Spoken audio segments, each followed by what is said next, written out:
Alright, everybody. Hello, everyone! Back with Master 47 here, and welcome back to another episode of reacting to Alex Bale's SpongeBob theories. Now, I know I tried to stream this about 3 times already, but something prevented me from completing those streams, so I'm going to redo this stream.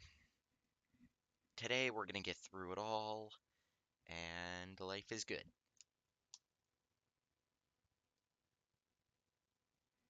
So I should. Alright, good. So sorry about everything going wrong all the times before, but I finally got it working this time.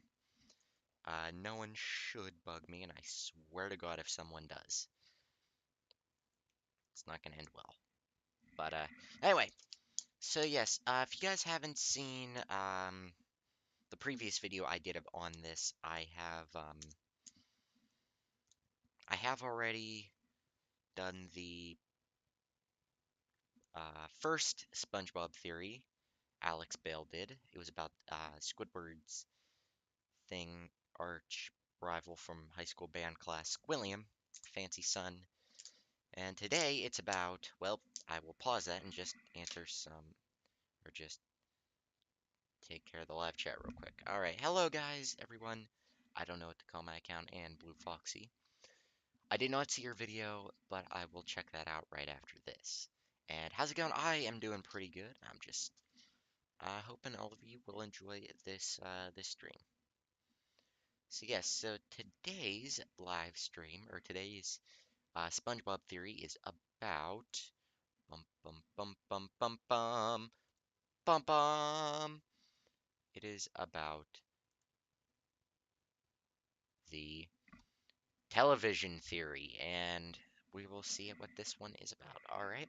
So without further ado, let's get into this. I'm excited here. I did see already like the first few minutes, but that's just because it was a failed stream. But anyway, here we go. 3, 2, 1.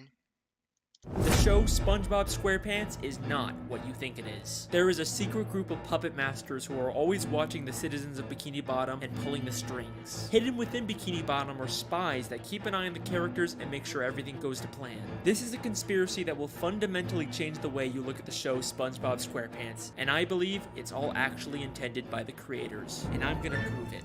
This is the television theory. I love the way these are animated because it just it's so like it's so like it's really cool how it's animated. Like clearly this YouTuber Alex Bale cares about quality over quantity of videos. So SpongeBob SquarePants television theory. Well, if you guys do want to check this out for yourselves, please check out Alex Bale's channel. Link is in the description. I'm going to check if it is actually. Yes, it is. Okay. So if you click the link in the description, it'll take you to Alex Bale's channel. So, alright. So television theory. It says it's going to change the way I look at the show, however the first one did, so here we go. You guys had a great reaction to my Squilliam Fancyson theory, and I had a lot of fun making it. Oh no. Squilliam, you lying, deceiving bastard! I didn't even realize that! But trust I me love when I that. say that what I've discovered this time is much, much bigger. To start this theory, we have to go back to the very beginning of the very first episode of SpongeBob SquarePants. Alright. Ah, the sea. So fascinating. So wonderful. Here we see Bikini Bottom, teeming with life. Home of one of my favorite creatures, SpongeBob SquarePants. Yes, of course he lives in a pineapple, you silly. So let me ask you a question. Who's speaking in this clip? Well, obviously that's just the narrator. We hear his voice many times throughout the show. Ah, Goo Lagoon. A stinky mud puddle for you and me. Ah, the Krusty Krab. Through these doors pass all the many kinds of undersea life. Puff's boating school, where diligent students learn the rules of the road. But who exactly is the narrator? Well, he's just the narrator, right? We're not supposed to think about who he is or why we're hearing him. Lots of shows have narrator framing devices we're not supposed to think about. Caillou was amazed that Mommy had made a rainbow, just like in the picture. But there's something different about this narrator. He sounds a lot like he's narrating a nature documentary. The ocean. From above, a simple blanket of water. But below, a complex world full of color, life, and wonder. Ah, the sea. So fascinating. So wonderful. Here we see Bikini Bottom, teeming with life. What if I told you that he's not just some random disembodied voice? He's an actual character in this universe. Okay, I'm gonna pause it there to add a word. Let's see if I can't make this how because this isn't my first reaction to this. I got to like 7 minutes in, the last time, so yeah. So, let's see, where was I? Yeah, so, yeah, this is actually, like, I recently watched an episode of SpongeBob with, Retaining This Knowledge, and, oh my gosh, it is, like, I don't see it as a cartoon anymore. I see it as, like, as its own, like, TV show in, like, its own documentary, but, we're gonna continue with this.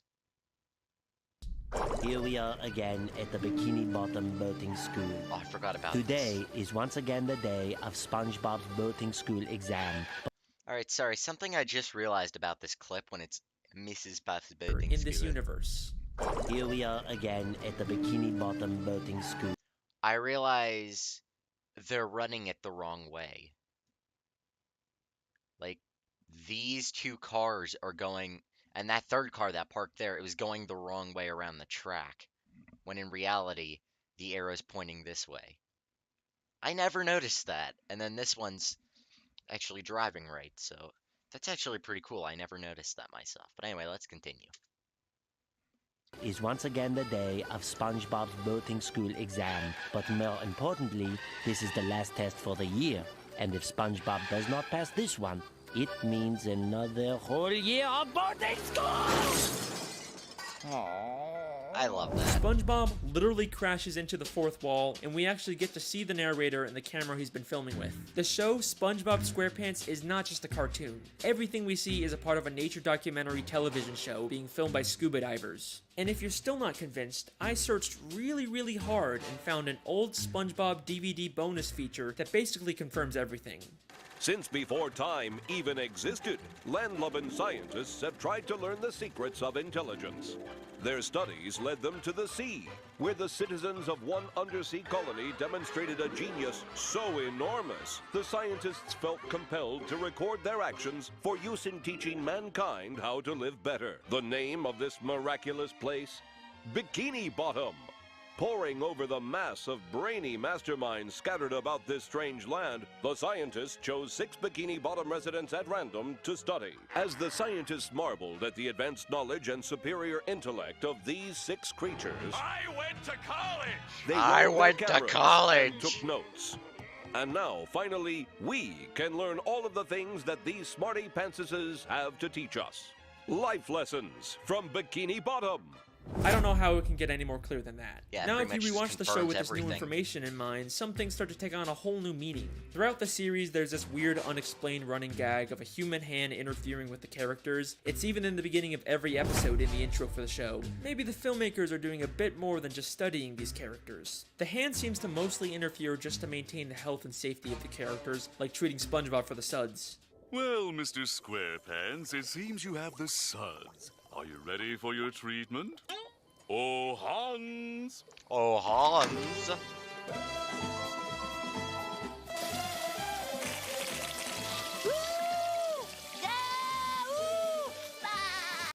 Fun fact, right, that guy right there is getting his back washed. That's actually Tom Kenny, SpongeBob's voice actor. So I wonder, actually,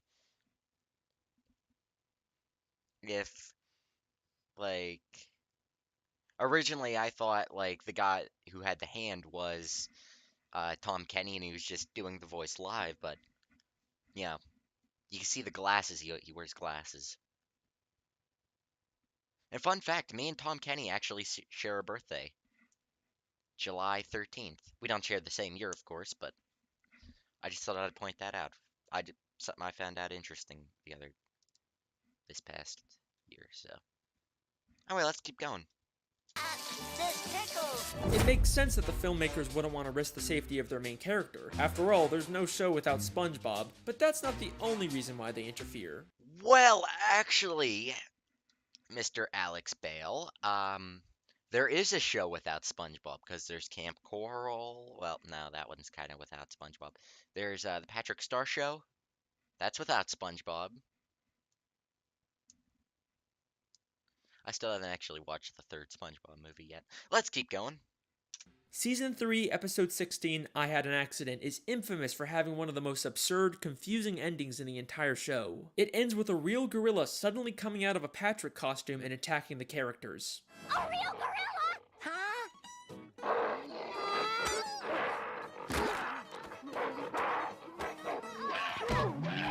Then as soon as SpongeBob begins to question the logic of the scene, this happens. What's a gorilla doing underwater in the first place? Well, it's funny you should... I mean, see, George, they're onto us! Let's get out of here. That ending used to scare the crap out of me as a child. Like, I'd always hide when... that ending happened.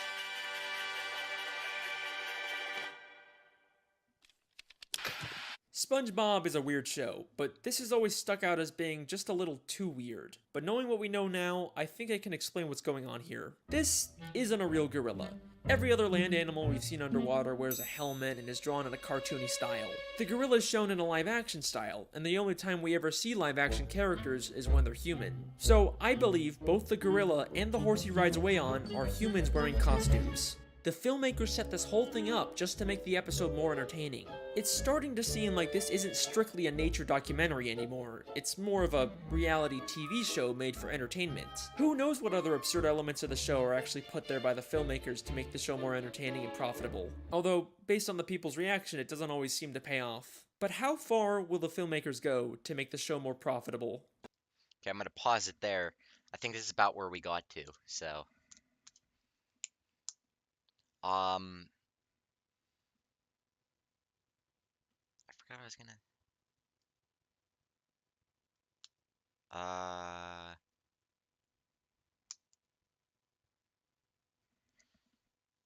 I completely forgot what I was gonna say.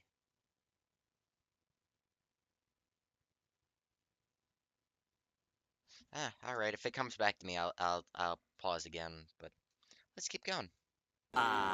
Saturday morning in Bikini Bottom. SpongeBob is watching his favorite Saturday morning show, The Adventures of Mermaid Man and Barnacle Boy, enjoying a bowl of Mermaid Man and Barnacle Boy bland cereal, and wearing the This is about where we official got to, by Mermaid the way. Man and Barnacle Boy This is all blackfish new to me. biters. If we think of this as a television show, this sounds an awful lot like a product placement. I mean, listen to how the narrator specifically says the full names of the products. The Adventures of Mermaid Man and Barnacle Boy. Mermaid Man and Barnacle Boy bland cereal. Mermaid Man and Barnacle Boy blackfish biters. Why don't you let me fix you some of this new Mococo drink? All natural cocoa beans from the upper slopes of Mountain Nicaragua, no artificial sweeteners. What the hell are you talking about? That's probably like what Gary thought about when the narrator, or SpongeBob thought about. Like, Who you talking to? Maybe Yeah, the really. Mermaid Man and Barnacle Boy TV show is actually from the surface world. They are human after all. It makes sense that the filmmakers would choose to highlight these popular superhero characters. The more they show, the more they're gonna sell Mermaid Man and Barnacle Boy merchandise. Hang on a second, why are Mermaid Man and Barnacle Boy the same size as all the fish in Bikini Bottom, even though humans are always shown as massive compared to fish? Whatever, I'll come back to that one later. The show doesn't Okay. even just hide product placements. In the episode Model Sponge, they literally trick SpongeBob into making a commercial for a human product. I'm ready for my close-up, Mr. Director. Very well. Lose the pants! Pants! Where's my star? I didn't do anything to the video. This is how it is. In this scene, you'll be cleaning bathroom fixtures. Okay. So where's my cleaning utensil? Don't You get are the it? cleaning You are utensil. the cleaning utensil. High speed! Oh no, your bathroom is a disaster. Get it cleaned up fast with the new sponge. Household chores are a snap with new sponge. Are we gonna have to watch this It whole cleans clip? sinks. Just look at that shine. This is just like in real life how SpongeBob is such a popular character that he's used to sell tons and tons of products. Yeah, pretty much everything. Hold on. There's an ad. I will. This is Blanco. I guess the not. free-to-play Okay, never mind. multiplayer game where you can unlock, earn, and Okay, sell. shut up, ad. So far, I've shown you that the show SpongeBob SquarePants is actually a documentary television show, but the Okay. creators continually interfere to push their own agendas and make more money. But that brings us to an important question. Do the characters know they're in a television show? Let's go back to that clip where SpongeBob hits the cameraman. It means another whole year of boarding school! What happened? Oh, nothing, SpongeBob. You just struck another pedestrian. Mrs. Puff calls him a pedestrian, which sounds more like she thinks he's just some random Bikini Bottom citizen. The different types of marine life in SpongeBob are so diverse and weird looking that it's not too hard to believe that the characters just think these filmmakers are another weird type of fish. And back to the gorilla episode, the gorilla and the horse immediately get nervous and run away when SpongeBob questions what's going on. Well, it's funny you should. I mean, see, George, they're onto us! Let's get out of here. Almost like the creators don't want the characters to be aware their lives are being interfered with. Now, there isn't a ton of footage of the characters interacting with the filmmakers, but I dug really, really deep and found the smoking gun that answers all of our questions. This is an old commercial from 2004 made to promote the SpongeBob movie. SpongeBob, what kind of jellyfish is that? It's not a jellyfish, Patrick. It's a spaceship. Hey guys, it's Carlos from the Zone. I was wondering if you could answer a few questions. Questions? Run for your lives! No, Pat, don't you see? It wants to learn about our world, and it's chosen us. What? Yay! We've been chosen. A submarine comes down to SpongeBob and Patrick to ask questions to promote the new movie. SpongeBob and Patrick are clearly confused by this and think the submarine is some kind of alien. They also have no idea that they're the stars of a movie. Well, thanks guys. We'll see you in the movie. Bye. Movie? What's that? I don't know. So I think it's pretty clear at this point that the characters are unaware their lives are being filmed and interfered with. But there are some characters that have to have some level of awareness. For example, the Dr. Fish that told the human hand to treat SpongeBob, and the Director Fish that directed the commercial for the human world. What makes these characters so special? First off, the Director Fish isn't actually from Bikini Bottom. Before he directed this commercial, we saw him as a citizen of New Kelp City in the episode Whatever Happened to SpongeBob. I hate that Out of all the episode. characters they could have used, they specifically chose a character from out of town. Almost like the filmmakers didn't want to use anyone in Bikini Bottom so they wouldn't risk everyone finding out about the television show. Then there's the Dr. Fish. We don't know where he originally came from, but he's an extremely suspicious character. Usually he's purple, but sometimes he's orange, sometimes he's purple with orange hands, sometimes he's a pirate, and he bears a striking resemblance to Dr. Manowar from the Jellyfish Convention. And now it only hurts when you touch it. Yeah, they showed that clip. Why does he have so many different disguises and identities? What is he hiding? I believe hidden throughout Bikini Bottom are spies like this who are aware they're in a television show and keep tabs on the main characters and make sure everything goes to plan. There's so many suspicious characters in Bikini Bottom that it could literally be anyone. Okay, I'm gonna pause it there, and because I noticed a few more people in the live show. All right. So a few theories about well, one theory at least about where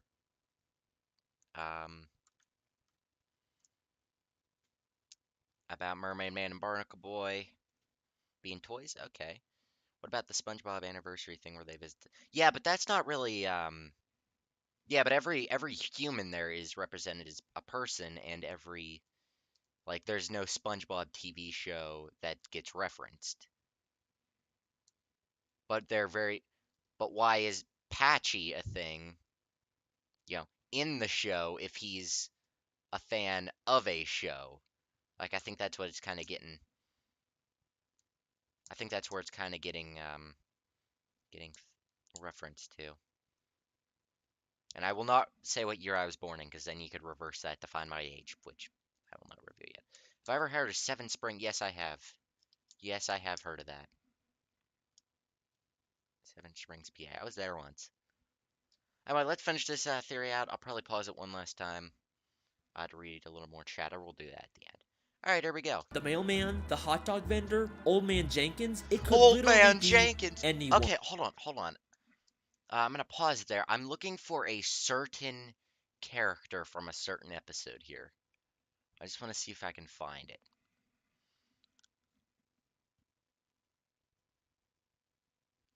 There's a bunch of squids.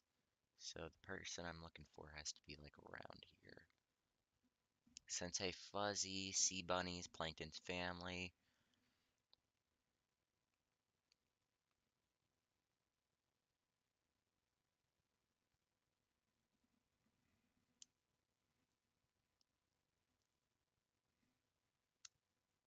There's a certain character I'm looking for and I can't find it.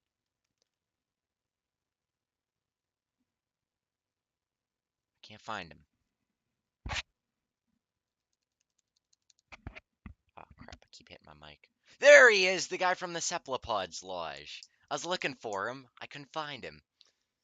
Now the other ones there, I doubt it. The Scottish guys, all the Mermaid Man and Barnacle Boy people, the pirate who sold Eugene or Squidward that pie that was a bomb. Good times. You see all the memory, every character here. I could probably name every character on this thing, but I'm not going to yet. Maybe in one video, but here we go. Continuing. But what if I told you that the biggest spy of all isn't some random side character? It's one of the main characters of the show. Someone who's been there from the very beginning. What? Someone who's not even from Bikini Bottom. Someone who's not even from the ocean. That's right. Sandy Cheeks.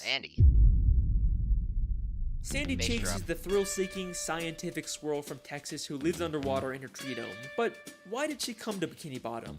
In the episode Chimps Ahoy, we find out she was hired by a group of chimpanzees to come underwater and create inventions. But why does she need to be underwater to make inventions? She could have just as easily have made any of her inventions on land. It must be extremely expensive to maintain a giant dome of air underwater. There is no way the only reason she's here is to make random inventions. I think get it this now. whole episode is an elaborate ruse to throw off the other characters from the real reason Sandy is in Bikini Bottom. To spy on the main characters and make sure the show stays on track. Many of the times the characters are in danger, Sandy conveniently steps in to save the day, and many of the wacky, entertaining episode plots are driven by an invention Sandy creates. Everything she does is a calculated move to carry out the hidden agenda of the filmmakers. Her entire friendship with Spongebob and the other characters is built on a lie. But you're probably saying, Sandy is a sweet, friendly squirrel. There's no way she's behind this. You're not convinced yet? That's okay. Because what I'm about to show you is so mind-blowing. Here we go. So insanely This is where I'm gonna revealing crap my that pants it's here, 'cause actually it's the whole mind-blowing. reason I decided to make this video. Get ready for the big one. Okay. Season 10, Episode 10, Feral Friends, is the episode that unlocks this entire mystery. During a birthday party, a green moon suddenly appears and turns everyone except Sandy into less evolved, real-life versions of themselves. Sandy is completely caught off guard by this and decides to call someone for help. And take a guess who she calls. Oh, I'm trying to think.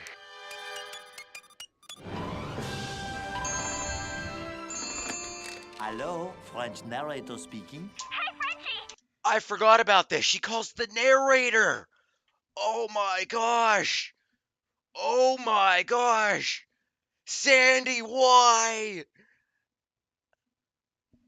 I trusted you, Sandy. Oh. She's a spy. Oh my gosh. This kind of makes sense now. Kinda. Oh, but oh my gosh, this makes a little bit of sense now. Holy crap. Okay, I'm gonna keep going. It's me, Sandy! Ah, Sandy Cheeks. How is it hanging? Oh, it's not hanging too good, Frenchie. You see, there's this... Don't say another word. I have been monitoring the behavior of the green moon all day. Huh, yeah, I guess that's a pretty interesting clip, yeah. Holy shit! Sandy literally calls the narrator to let him know what's going on and asks for instructions on what to do next. She has been working with him the entire fucking time. He even has a picture of her on his desk. Okay. This is where I originally planned on ending the video, but there is still one small issue with the television theory. There's two. Just one nagging plot hole Mermaid that Man and contradicts Barnacle Boy everything. in the... If this is all a television show filmed by scuba divers, then how are we seeing inside the buildings? Oh. It's not like any of the humans filming the show could fit inside them. It's the one annoying thing that keeps this theory from being complete. I mean, the most logical explanation is that they have hidden cameras inside of everyone's homes, but we never really see anything like that. Holy shit. Season 6, Episode 24, Truth or Square. The Spongebob 10th Anniversary Special where they reveal lots of stuff about the characters. But the most damning piece of evidence comes from when the characters get lost in the Krusty Krab vents and end up in a room full of monitors showing live footage of all of their homes. Oh! My house is on TV! All of our houses are on TV. And it's the exact camera angle that we see in the show. There's my house! Except for Patrick. It's Sandy! And who is the character responsible for all of these hidden cameras? Eugene Mr. Krabs, why do you have H. cameras watching Krabs. us? Oh, I just want to make sure you all floss after every meal. Thank you, Mr. Krabs. Dental hygiene is very, very important. Dental hygiene? Eugene, you lying bastard. Of course he would sell out his friends for a quick buck. And if there's any part of you that thinks there's some chance Mr. Krabs has all these hidden cameras for some other reason, then take a look at what happens next. Hey, who are those guys? I think it's us, Patrick. But who are they? Alright, they're not even trying to hide it anymore. Not A really. cameraman and a boom operator have been following around the characters this entire time. And just like the gorilla, as soon as they get seen, they make a run for it. The case is closed.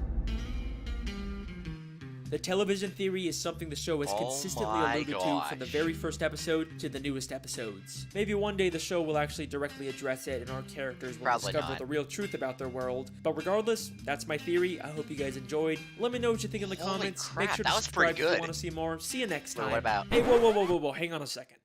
You thought I forgot about the Mermaid Man and Okay. Barnacle Boy I thought thing, he did. didn't ya? Alright, here's a quick bonus theory. Mermaid Man and Barnacle Boy were two superheroes that fought crime underwater and protected the sea from evil. Whether or not they actually did this or was all staged for television isn't clear, but they both spent their lives underwater until they became old and retired. But after spending so much time under the sea, they no longer fit in with human society. Plus, Mermaid Man is clearly dealing with some form of dementia and PTSD from fighting evil. But you can't retire. There's evil afoot. What?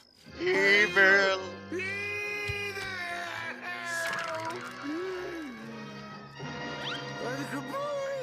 So, they decided to live the rest of their lives in Bikini Bottom. And in order to fit in better with their fellow sea creatures, they made the permanent decision to shrink themselves using Mermaid Man's shrinking belt. Oh! The case is closed. Again.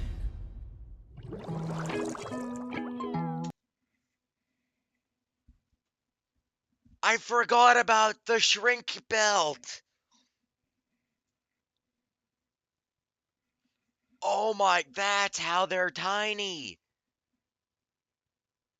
Oh, that makes so much sense.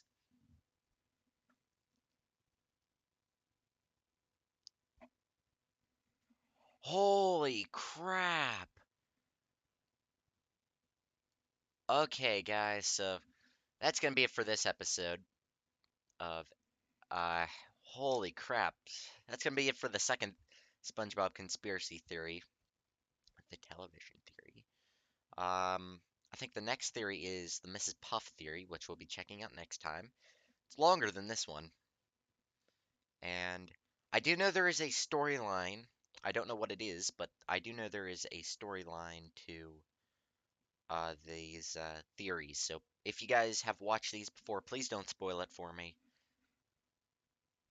But yeah.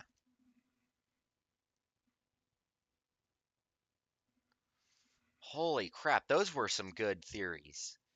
Like I don't know if that was better than game theory. This is better than game theory yet, but Holy crap. It covered every issue of the theory. Holy crap. That was pretty cool. Alright, so let's get back on here.